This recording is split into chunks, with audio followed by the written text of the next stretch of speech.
interracial marriage is not common sense, it's not a sin, it's not an offence against God necessarily, but it may often be an offence against common sense, because there's too much difference between people of different races for the marriage probably to last. You're going to say many interracial marriages do last. Fine, undoubtedly. But it's still not a good idea. Because it's just like it's less bad than a Catholic marrying a non-Catholic. But it's pretty deep. The difference between the races is pretty serious. Blacks should normally marry blacks, and whites should normally marry whites.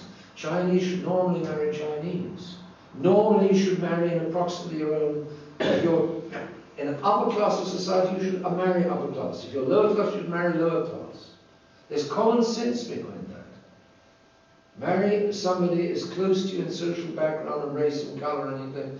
Marry as close as you reasonably can. Not your first cousin, but somebody as reasonably close to your own background as you can. That's common sense. Because the more you have in common, the more likely the marriage is to be able to last.